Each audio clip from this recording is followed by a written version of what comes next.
नाजरीन, मैं हूं आपका मेज़बान आमिर मंजूर। मेरे चैनल आज़ाद टाइम्स में आपका खैर मकदम है। नाजरीन, 2024 के लोकसभा का इलेक्शन ख़त्म हो चुका है और सिर्फ 2 दिन बचा है नतीजा आने में कि किन की सरकार बनेगी और किन की सरकार नहीं बनेगी। लेकिन अभी तक के एग्जिट पोल से ये पता चल रहा है कि कांग्रेस की सरकार नहीं बन रही है, बल्कि दोबारा नरेंद्र मोदी बरसर इख्तिदार होंगे और उन्हीं की सरकार बनेगी।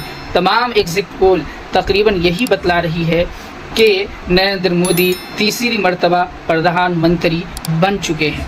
लेकिन कांग्रेस इस एग्जिट पोल के नताइज को इनकार कर रही है, नकार रही है और कह रही है कि 2024 में 2004 वाला नतीजा आएगा। यानी 2004 में जिस तरीके से तमाम एग्जिट पोल अटल बिहारी वाजपेयी की सरकार बनती हुई दिखा रहे थे, लेकिन नतीजा जब आया तो वो कांग्रेस के पक्ष में आया और कांग्रेस ने बहुमत से सरकार बनाई।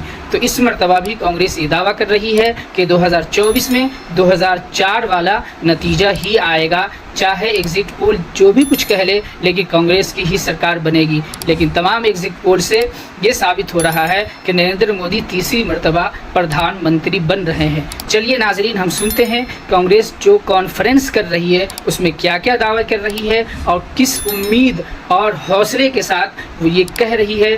पूरी उम्मीद है कि कांग्रेस की ही सरकार बनेगी। चलिए हम कॉन्फ्रेंस की तरफ चलते हैं, देखते हैं कांग्रेस क्या कह रही है। मैंने पहले ही कहा है 2024 में 2004 दोहराया जाएगा। 20 साल बाद 2004 में आप याद कीजिए, सभी एग्जिट पोल ने अटल बिहारी वाजपेयी जी की सरकार को निर्णायक प्रचंड बहुमत दिया था। सिर्फ बहुमत नहीं, प्रचंड बहुमत दिया था 2004 में। पर सरकार कांग्रेस पार्टी और यूपीए गठबंधन की बनी। 20 साल बाद वही इतिहास दोहराया जाएगा। जयराम सर, मेरा आपसे सवाल है। अभी हमने देखा कि 11 राज्यों के आपके प्रदेश अध्यक्षों ने जो आंकड़े दिए, उसमें लगभग कांग्रेस को 125 के आसपास सीटें मिलती हुई नजर आ रही हैं 11 राज्यों में ही। ओवरऑल जो आप 295 का आंकड़ा इंडिया गठबंधन के लिए बता रहे हैं, कांग्रेस को कितनी सीटें मिल रही हैं उस 295 में से? और क्या राज्यवार, जैसे आप चैनलों के एग्जिट पोल पर सवाल खड़े कर रहे हैं, क्या कांग्रेस राज्यवार कोई आंकड़ा दे सकती है कि इंडिया गठबंधन को राज्यवार कितनी सीटें मिल रही हैं? और आखिरी चीज कि न्यूज चैनलों पर जो एग्जिट पोल हुए हैं वो एक पेशेवर तरीके से एजेंसी के द्वारा किए गए हैं। कांग्रेस का जो 295 का आंकड़ा है, ये किस सर्वे एजेंसी ने किया है? देखिए, इसका नाम ही जनता का पोल है। तो हमारे तमाम जो गठबंधन के सदस्य साथी हैं, कोई ऐसे तो है नहीं कि आर्म चेयर लीडर्स हैं, आर्म चेयर पॉलिटिशियंस हैं, एसी कमरों में बैठकर आंकड़े निकालते हैं, ऐसे लोग तो कोई नहीं है। सब सड़क से जुड़े हुए, जमीन से जुड़े हुए, गांव ढाणी से जुड़े हुए लोग हैं। तो वो उनको जो फीडबैक उनके ग्राउंड से आया, उनके वर्कर्स से आया, उनके कार्यकर्ताओं से आया, और सबने अपनी अपनी एजेंसीज भी हायर की थी। ऐसा नहीं कि लोग ट्रैक नहीं कर रहे थे, सब कर रहे थे। उसके बाद जो निचोड़ निकला कर हमारी 2-2.5 घंटे की बैठक चली, उसमें सबने अपने अपने आंकड़े रखे और विश्लेषण किया। ऐसा नहीं कि सिर्फ आंकड़े रखे, सवाल जवाब हुए और लंबी चर्चा हुई। विस्तृत चर्चा के पश्चात ये 295 का, जो कम से कम 295, it's minimum 295, it's not maximum, it's minimum. तो ये आंकड़ा उस वक्त उन तमाम नेताओं से बात, जो नेता वहां नहीं थे उनसे भी संपर्क हुआ फोन पर, और उनसे फोन पर लंबी बात हुई, और उसके बाद यह आंकड़ा आपके सामने हमने रखा। सुप्रिया जी, मैं कांग्रेस की सीटों पर नहीं, आप में से बहुत सारे साथी चुनाव मैदान में गए, आपने वहां से रिपोर्टिंग करी, जिन लोगों ने क्षेत्रों से रिपोर्टिंग करी, क्या आप इन आंकड़ों से वाकया रखते हैं? आपको लगता है कि इस तरह के आंकड़े सही भी हो सकते हैं? जितना आक्रोश हमने जनता में देखा बेरोजगारी को लेकर, महंगाई को लेकर, जिस कदर युवा गुस्सा दिखा, आपको लगता है ये आंकड़े सही हो सकते हैं? मेरी अपनी खबर है, और क्योंकि आप ही लोगों के बीच में रहकर 20 साल काम किया है, कि न्यूज रूम्स खुद चौक भौचक्के थे कि इस तरह के आंकड़े आ ही नहीं सकते, क्योंकि वो लोग गए। तो मुझे लगता है ये व्यवसाय है कुछ लोगों के लिए, वो काम करते हैं, उसका उतना ही मनोरंजन लीजिए, मनोरंजन उठाइए 2-3 दिन, और 4 जून को जब असल आंकड़े आएंगे तो वो जनता की आवाज है, वही मतादेश है। ये जो आंकड़े हैं, ये अगर ये सच है तो ये पूरी तरह से मतादेश के खिलाफ है, क्योंकि जनता में आक्रोश है, गुस्सा है, जनता परेशान है, और उसने कमर कस के बदलाव के लिए वोट दिया है। इसमें मैं कुछ ऐड भी करूंगा एक नाम मैं नहीं लूंगा, लेकिन एक बहुत ज्यादा सेलिब्रेटेड सेफोलॉजिस्ट जो जिनके बारे में सब इंतजार कर रहे थे कल कि उनके आंकड़े आए या नहीं आए। देखिए, पारदर्शिता बहुत आवश्यक होती है, नेताओं के लिए भी होती है, पत्रकारों के लिए भी होती है, और जो सेफोलॉजिस्ट हैं उनके लिए भी होती है।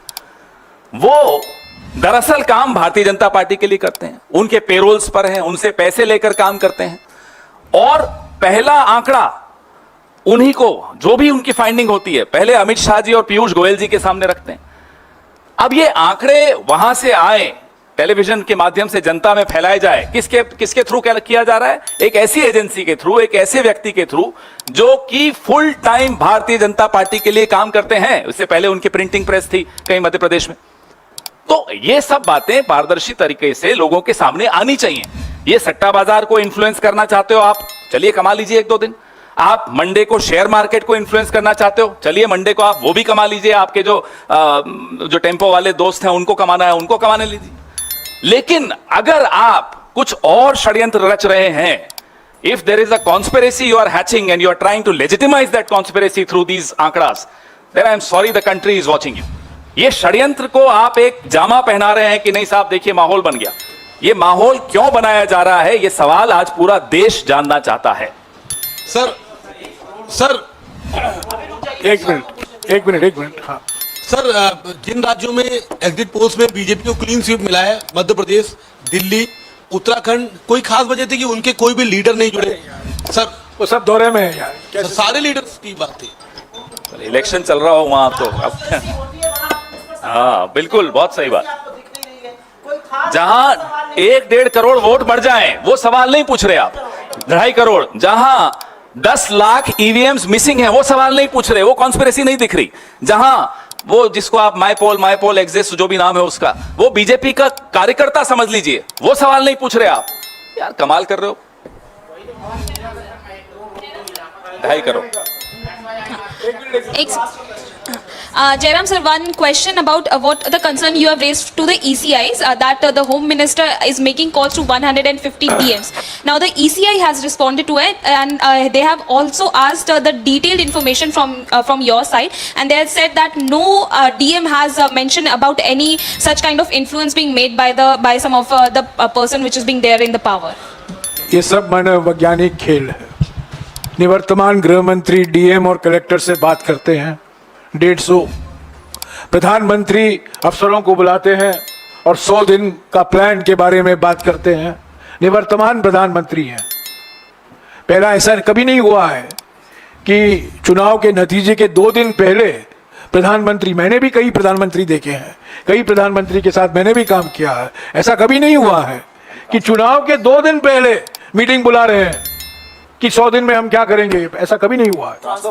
ट्रांसफर पोस्टिंग हुआ है, हमने इस पर शिकायतें की हैं, ऑर्डर निकाला गया है। ट्रांसफर पोस्टिंग, कंपनियों को ठेका दिया गया है, नीति जो नीतियां हैं उसमें बदलाव लाया गया है, सब हमने इलेक्शन कमीशन के संज्ञान में लाया है, उनको जानकारी दी है। 117 शिकायतें हमने की है। तो ये सब धमकी की एक रणनीति है इनकी, एक डर फैला रहे हैं, एक मनोवैज्ञानिक खेल खेला जा रहा है कि हम सत्ता में वापस आ रहे हैं। तो 4 तारीख को निष्पक्ष तरीके से काउंटिंग होना जरूरी है। आज कांग्रेस अध्यक्ष और राहुल जी ने हमारे उम्मीदवारों के साथ बातचीत की, एक चेकलिस्ट सभी उम्मीदवारों के पास है।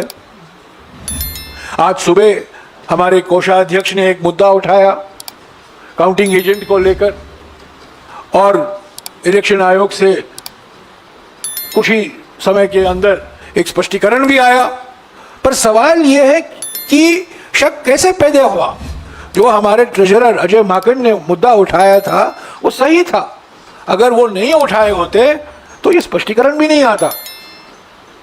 तो चुनाव आयोग को भी निष्पक्ष रहना है, संवैधानिक संस्था है, सब लोग देख रहे हैं, सबकी निगाहें सिर्फ पार्टियों पर नहीं है, उम्मीदवारों पर नहीं है, सबकी निगाहें इलेक्शन कमीशन पर भी है। पर अब तक जिस तरीके से इलेक्शन कमीशन ने अपना कार्य काम किया है, हमें विश्वास बिल्कुल देता ही नहीं है। पर आज भी हम उम्मीद करते हैं, क्योंकि हम चुनाव आयोग एक संवैधानिक संस्था है, उसका सम्मान करते हैं, उसकी एक गरिमा होती है और उनको निष्पक्ष तरीके से काम करना चाहिए। जयराम जी, एक सवाल है जो आप लोगों का अनुमान था और जो एग्जिट पोल आए हैं, जयराम जी एक सवाल दक्षिण भारत को लेकर है। जो एग्जिट पोल के नतीजे आए हैं उसमें खासतौर से तमिलनाडु या केरल जैसे जो राज्य हैं उसमें भी बताया गया है कि बीजेपी बड़ी अच्छी खासी संख्या में सीटें ले रही है। दक्षिण तो भारत में बीजेपी साफ, दक्षिण भारत में बीजेपी साफ। नहीं, मेरा सवाल ये पहले है, दिन से मैं कह रहा हूं, ये केरल और तमिलनाडु के जो एग्जिट पोल के आंकड़े दिए गए हैं बिल्कुल फर्जी आंकड़े हैं। और जो आपका 295 का आंकड़ा है, क्या उसमें वेस्ट बंगाल भी इंक्लूडेड है टीएमसी के सांसद? 295 में सारे राज्यों शामिल हैं। ऐसा नहीं है कि हमने किसी स्टेट को छोड़ा है। पश्चिम बंगाल में भी हम जीत रहे हैं।